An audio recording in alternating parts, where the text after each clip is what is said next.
Stan Gibilisco here to talk about the most preferred and most efficient way to get full wave rectification of alternating current. Here's the alternating current input to a transformer.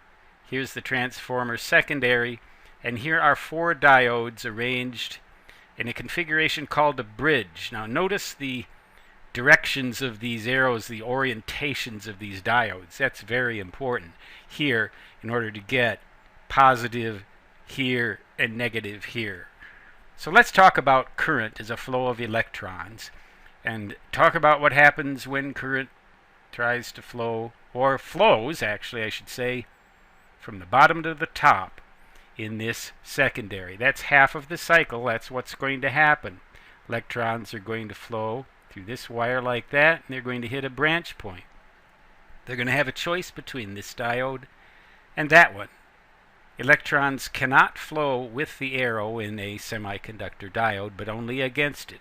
So they will flow through this diode and on out through this wire and out of the negative terminal. So we will get electrons flowing like this.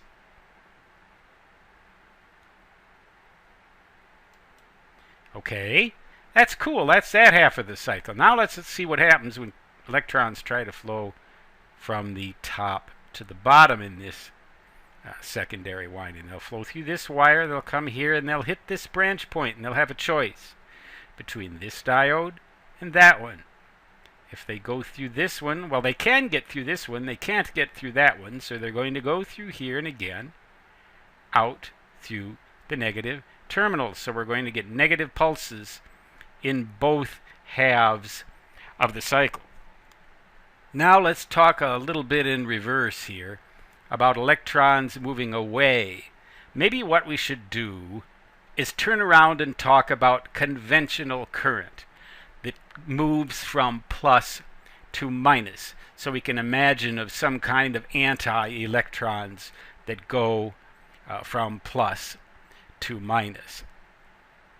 So let's just imagine that. You know, this is kind of a weird scenario anyway, but these anti-electrons rather will be able to flow out of here. So when we have the anti-electrons flowing up like this through this half of the cycle, they'll hit this branch point and they'll have a choice between this diode and that one. They won't be able to flow through this one because anti-electrons can only flow with the arrow in a diode. So they'll flow out through here like that, and we'll get positive anti-electrons coming out of here during that half of the cycle when current tries to flow from when anti-electrons try to flow from the bottom to the top. Now when they try to go the other way like this, they're going to come around, they're going to hit this branch point, and they're going to have a choice between this diode and that one.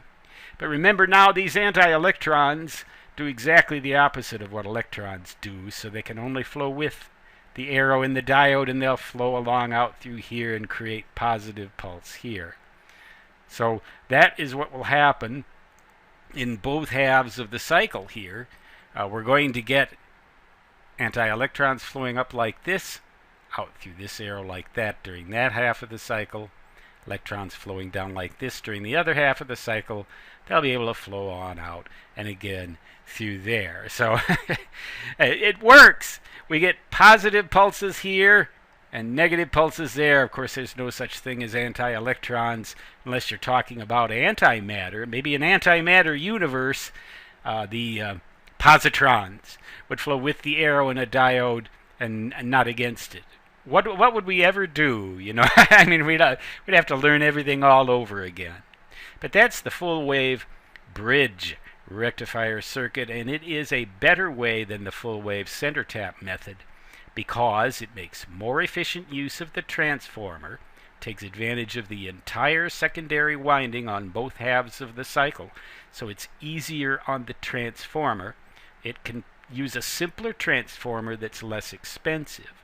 It uses 4 diodes to share the current burden, which makes it each diode only have to work half as hard as they do in the full wave center tap configuration. So that's the full wave bridge rectifier for you.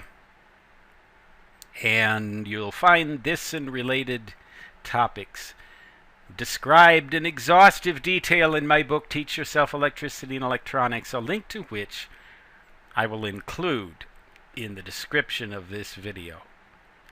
Stan Gibilisco signing off. Until next time, so long